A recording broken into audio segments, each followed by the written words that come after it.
Halo semuanya, perkenalkan nama saya Yusri Kuripinga dari jurusan akuntansi. Di sini saya akan mempresentasikan mengenai tugas 1 Pancasila yang bertemakan proses lahirnya Pancasila dari BPUPKI hingga PPKI dan nilai-nilai yang tercermin dari proses terbentuknya Pancasila. Mari kita bahas bersama-sama melalui peristiwa sejarah yang membentuk hingga refleksi tentang pelajaran yang bisa kita ambil untuk masa kini. Selamat menyaksikan.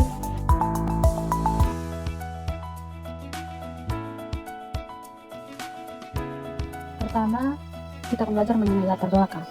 Pancasila lahir dari proses panjang perjuangan bangsa menjelang kemerdekaan. Nilainya menjadi dasar kehidupan berbangsa dan bernegara.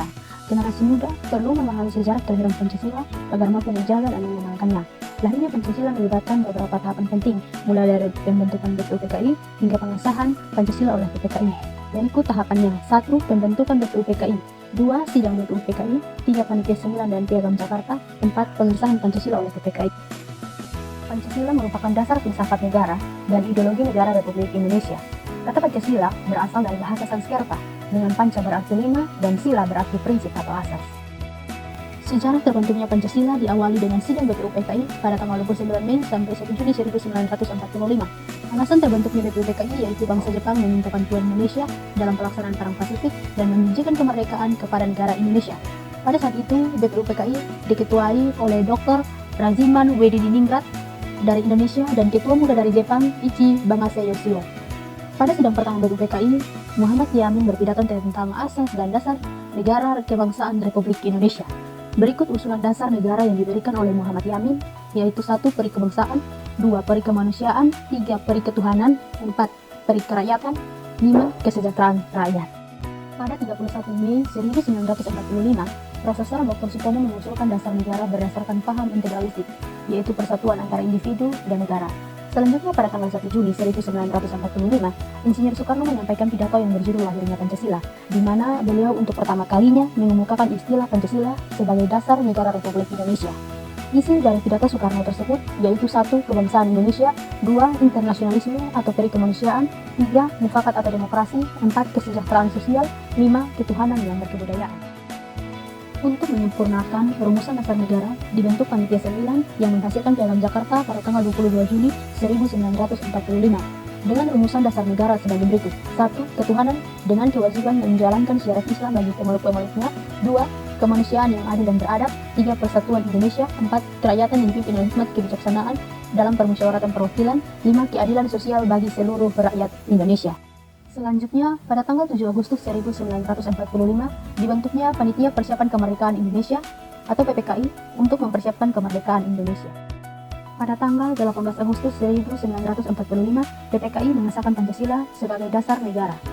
Sila pertama diubah menjadi Ketuhanan Yang Maha Esa. Yang berikut, nilai-nilai Pancasila tercermin dalam proses lahirnya Pancasila melalui sidang BPUPKI, Piagam Jakarta, dan PPKI. Nilai-nilai ini sangat relevan bagi generasi muda saat ini. Nilai-nilai Pancasila dalam proses lahirnya Pancasila, yaitu yang pertama, kebersamaan. Nilai kebersamaan terlihat sejak masa persiapan kemerdekaan, khususnya dalam sidang BPUPKI. Perbedaan pendapat antara tokoh seperti Muhammad Yamin dan Soekarno tidak menghalangi mereka untuk tetap bersatu demi mencapai dasar negara yang terbaik. Yang kedua, musyawarah mufakat.